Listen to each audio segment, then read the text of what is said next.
Hey everyone, welcome back to the Amazing Collection. I'm your host, Brit, and today is my birthday. And before we begin, I just want to pray a blessing over you today on this very special day, October 30th, 2025. So if you want to just close your eyes and let me bless you, I would love that privilege and that honor. So may the Lord bless you and protect you. May the Lord shine his face upon you. May the Lord be gracious to you. May the Lord show you his favor and give you his shalom, his peace. In Jesus' mighty name, amen.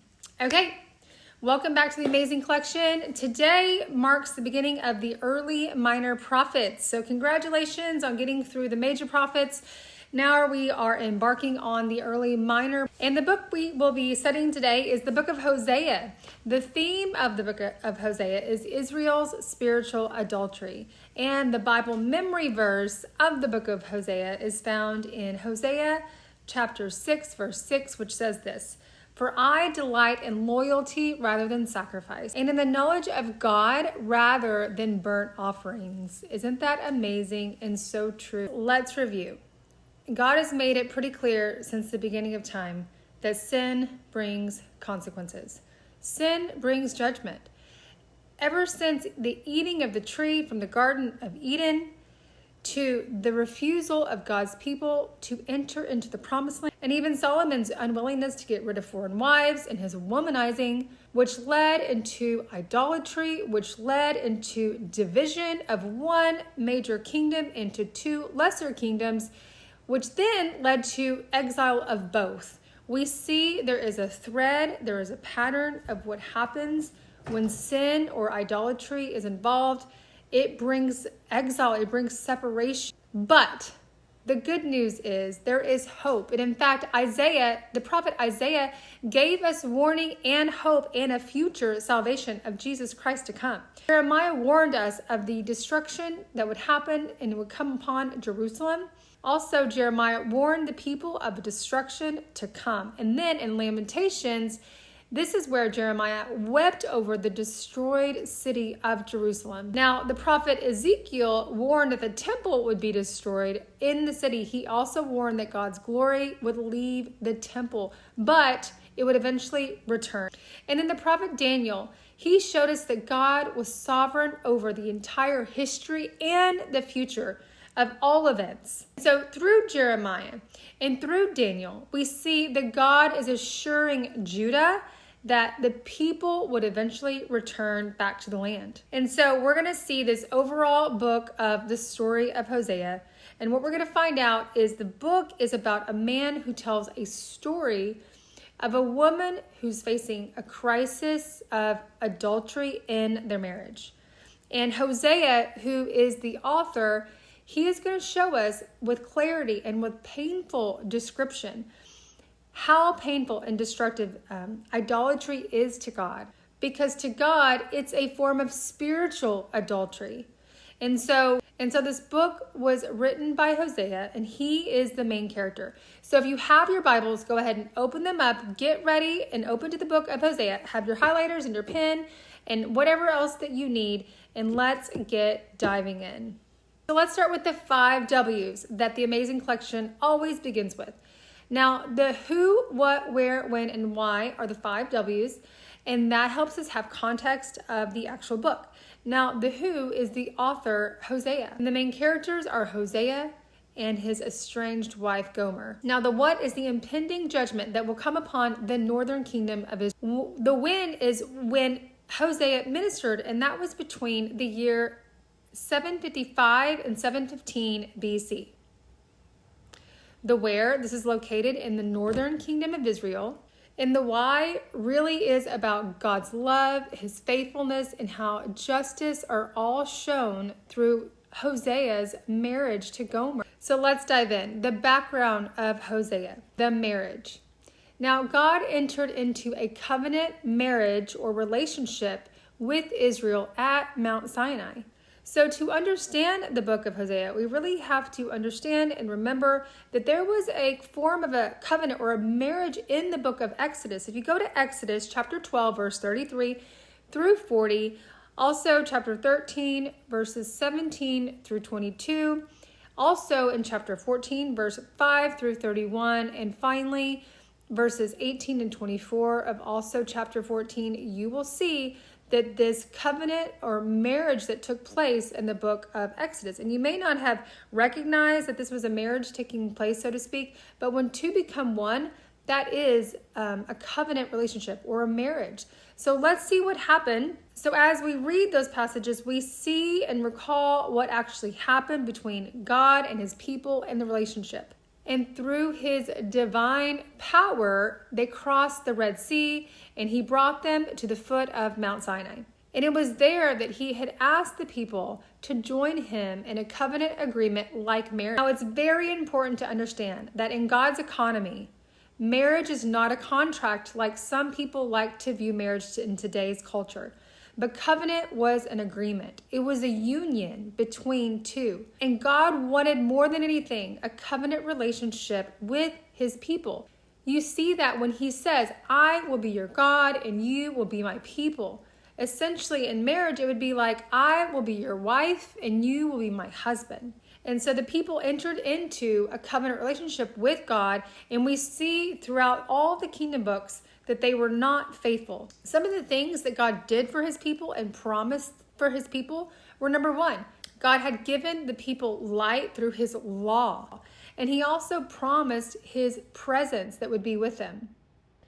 And number two, God had given his people love through provision and protection as he cared for them through the wilderness. The problem with this is that the people wanted to enjoy their sin. Sounds like a lot like what still happens today, right? But it specifically says, as I was studying, that the people wanted to enjoy their sin and they went on whoring. An example of this is when you get married, when you put a ring on it, you are supposed to put aside old boyfriends, old girlfriends, past relationships, and focus on your new covenantal relationship. Well, in the same way, God did not want his people to have other lovers or other little g gods, which would be idolatry. He wanted to be their only God. He wanted all their allegiance. He wanted their whole heart. But they went on whoring. There was this cyclical nature and cycle of unfaithfulness to God. What they would do is they would love God greatly, and he would pour out his blessings on them. Then they would turn from God to other little g gods, and he would bring discipline upon them. God offered his people two things, his love and his light. Again, his light came through the law, which was his promise and his presence, which lit the path, so to speak, or showed them the path that would lead to the promised land, to his ways, to the abundant life. And he also promised them love. So in effect, God gave them everything they needed, but all they wanted to do was sin, and they became spiritual prostitutes and adulterers. So how did this spiritual adultery manifest itself? How did it come about? Well, as we said in prior lessons, as the leader goes, so does the people. And so this manifestation of spiritual adultery happened during the final years of Israel. So this is the history part if you want to hang tight and listen up. It can get a little bit confusing, but we're going to try to just dive right in. So Jeroboam II, he reigned in 793 to 753 BC, and he brought prosperity to Israel. It helps us to understand the history and the setting during this time, during the 45 years that Hosea prophesied, which was about 755 to 710 BC. So when Hosea began his ministry, Jeroboam II was king. And Jeroboam II was probably one of the smartest kings that Israel had ever known. That's what the scholars say. And so for 41 years, he led the people in prosperity. Borders were expanded. They were powerful. They were prosperous. And it was a nation that seemed to have everything. And they thought that they had everything. And the nation seemed to be very confident. But the problem was Jeroboam II did not love God. During his reign, the nation seemed to be very religious, or appeared to be very religious. The people offered sacrifices and made a show of loving God, but their hearts were far away from God. The people's hearts were far from God. And so during Jeroboam's second's reign, the people both worshipped God, but they also worshipped idols. Get to Zechariah. Zechariah, he reigned in 723 BC, and he reigned for 6 months until he was killed or murdered by this guy Shallum. And then Zechariah's son took the throne. His reign was also very short until he was also murdered by Shallum. And then Shallum reigned for just a short period of time, only 1 month, enough for a sneeze, until he was killed by a guy named Menahem. He was actually assassinated by this guy Menahem. And then Menahem, he reigned in 752 to 742 BC, and he reigned only 10 years. This guy was super cruel and super evil and wicked. What he would do is he would rip open the pregnant women of Tipshash and ripping open the wombs of the pregnant women. So terrible, so awful. And then he died of natural causes. After that, a guy named Pekaniah, he reigned for 2 years until he was murdered also by a guy named Pekah, P-E-K-A-H. I know this is a lot, but some of you I'm sure are very interested in this stuff, so stay with me. Now, Pekah, or P-E-K-A-H, he reigned 20 years and he was killed by a guy named Hosea. Then Hosea's reign was from 732 to 723 BC. And he reigned 9 years. Now, as we look at these kings, do we see a common thread of the reigns of all these kings? We do. We see crime, we see violence, we see unspeakable horror in the land. All of this was because these kings turned their backs on God and did not follow God. They did not follow Yahweh or his laws. And that's what happens. The spiritual takeaway here, everyone, is that without God, without his laws, without his instructions, without his presence, man will ultimately sink into deep sin, deep darkness, and deep wickedness. So then we see how Assyria, they besieged Samaria, which was the capital of Israel. And then Israel was then defeated by Assyria, and that was found in 722 BC. That's a very important date that we should always try to remember. 722 BC is when Assyria conquered Israel. And then Assyria scattered all the Israelites who survived. By the time Hosea became king, God had had enough. He sent Assyria to the land, and they put a siege around Samaria. Remember what a siege was? A siege is when an army would surround a city, cutting off all its supplies, so they would eventually die from famine, from starvation, no water to be found. This is how they would conquer a town or a city. And so remember, this siege lasted 3 years. And so the people were isolated, they were starving, they were thirsty, and they were dying. And God said he would discipline with famine, pestilence, or sword. We know that the wall was broken down. The Assyrians came in and took the survivors to Assyria and scattered the rest. This ended the northern kingdom. So now we get into the marriage of Hosea. So remember, when Jeroboam was king, God asked Hosea to do something that was very hard to understand. Now, Hosea's life would be a living example of what God was trying to show the people. Remember, as we studied the book of Jeremiah, that there are times that God asks prophets to do hard things. He asked Ezekiel to do hard things. He asked Isaiah to do hard things. And sometimes God has peculiar ways of doing things, and sometimes it's really hard to understand why he asks his prophets or those that he commissions to do certain things. Sometimes it's hard to understand, but it's not for us to understand. God was going to do something here, and he was going to do something big. So God commanded Hosea to take a wife who would be a harlot. Let's read Hosea chapter 1, verse 2. It says this: When the Lord first spoke through Hosea, the Lord said to Hosea, "Go take yourself a wife of harlotry and have children of harlotry, for the land commits flagrant harlotry, forsaking the Lord." So take a moment and think about this ask. This was a very big ask. Hosea was a young man, probably looked forward to getting married and having a family with his bride, but instead God is now asking him, instead of enjoying the joy of marriage, he's asking him to do something very, very difficult that would eventually break Hosea's heart. God to use the adultery of a marriage to show not only great love, but also an example of to show what incredible pain that can happen. There is adultery in the marriage when his people would turn away from him and go after other little g gods. That's what God wanted to show. And so Hosea did marry a harlot, and her name was Gomer. Now, Gomer is a very interesting name for a woman. I wouldn't probably name your daughter that, but that's up to you. Gomer actually means completion. It spoke to a consummate level of wickedness.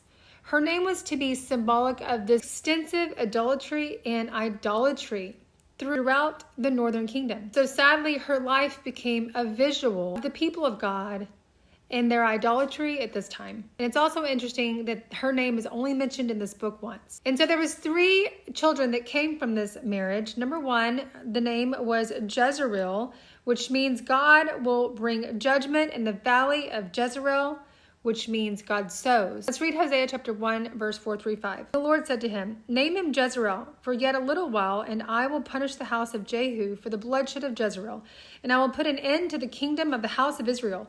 On that day, I will break the bow of Israel in the valley of Jezreel." So God was going to put an end to the kingdom of Israel, and his judgment would be brought about by this valley of Jezreel. God was going to sow judgment. That's what he was going to do. Now, the second child, her name was Lo-Ruhamah. Lo-Ruhamah. And her name means she is not loved, because God would no longer sow compassion on Israel. Let's read Hosea chapter 1, verses 6-7. It says, "And the Lord said to him, Name her Lo-Ruhamah, for I will no longer have compassion on the house of Israel, that I would ever forgive them. But I will have compassion on the house of Judah and deliver them by the Lord their God, and will not deliver them by bow, sword, battle, horses, or horsemen."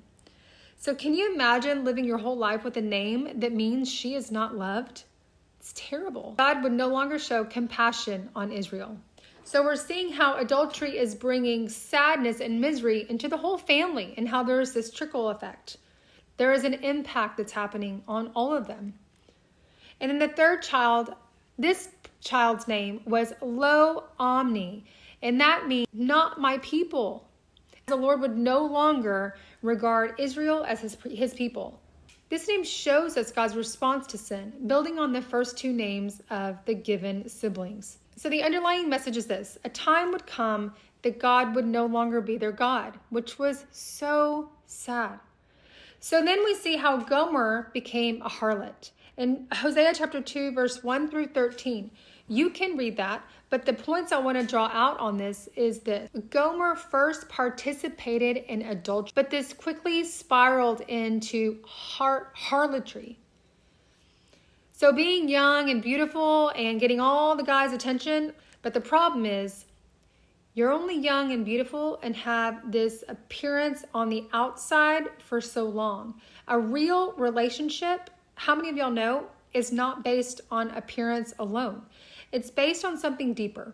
And so a relationship that is based on looks alone will not last. And so Gomer's life and her lifestyle became more and more tragic and more depraved and separated from God and from Hosea as she lived her life in sin and separated from the only man who truly loved her. But the good news is this: Hosea redeemed his wife and brought her back from slavery. In Hosea chapter 3, God told Hosea to go get his wife back, to go find her and hunt her down and bring her back. And he was to pay whatever cost that it would take in order to bring Gomer back home. Let's read Hosea chapter 3, verse 1-2. In verse 5, it says this: "Then the Lord said to me, Go again, love a woman who is loved by her husband, yet an adulteress, even as the Lord loves the sons of Israel, though they turn to the other gods and love raisin cakes.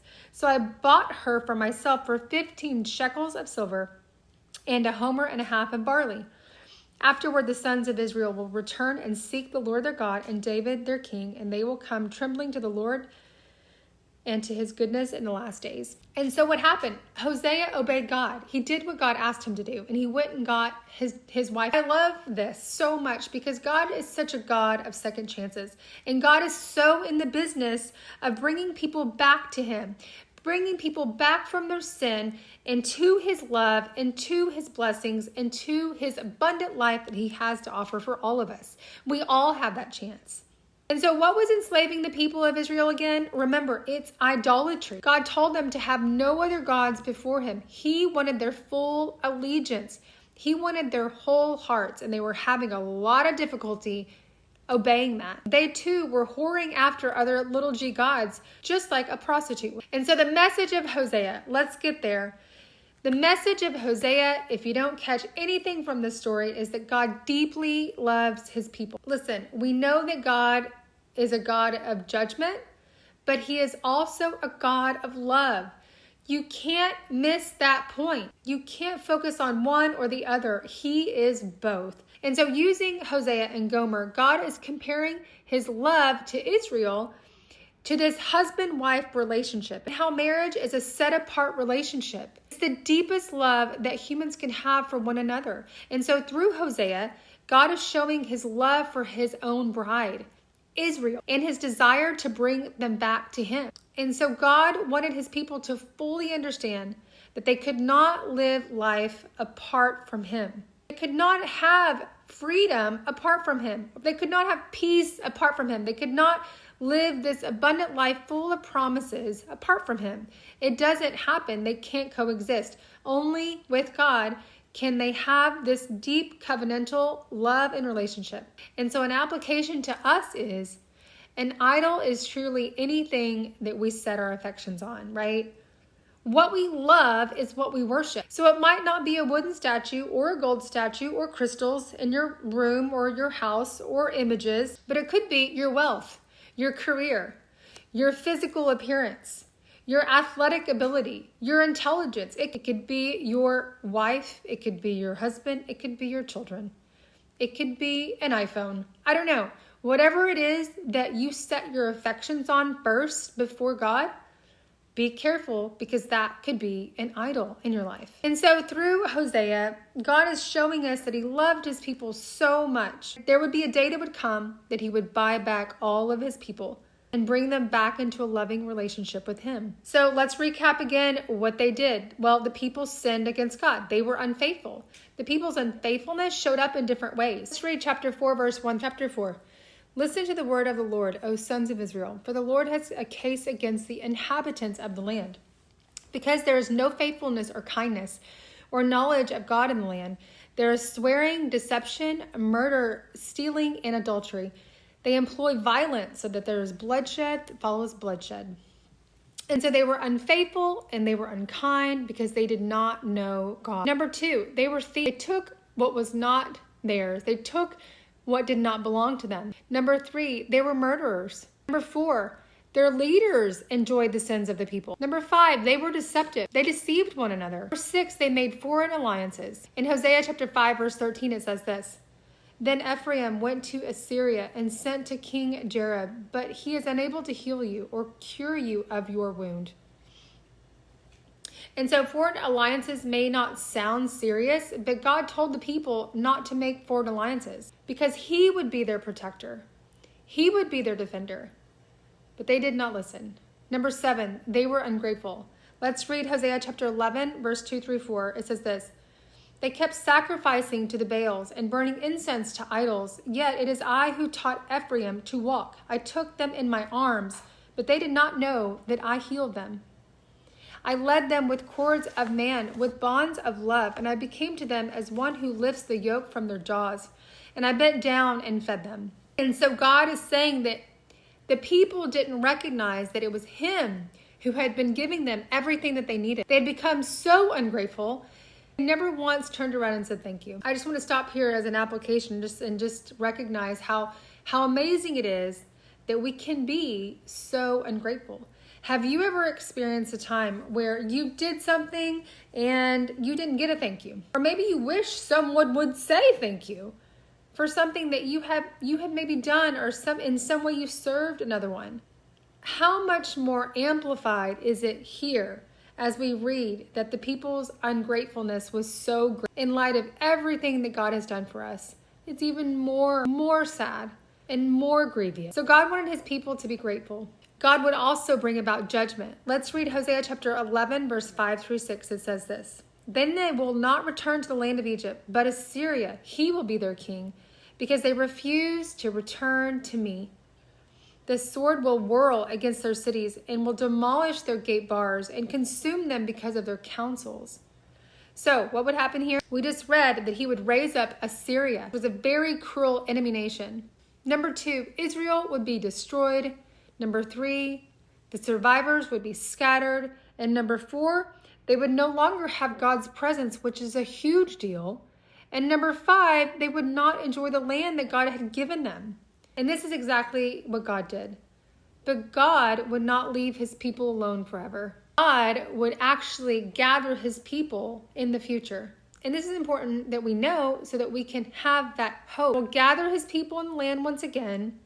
They will live in the land. He will be their husband and God once again. He will shower them with blessings once again. And once again, and there will never be a divorce again. Isaiah chapter 14, verses 4-5, it says this: "I will heal their apostasy.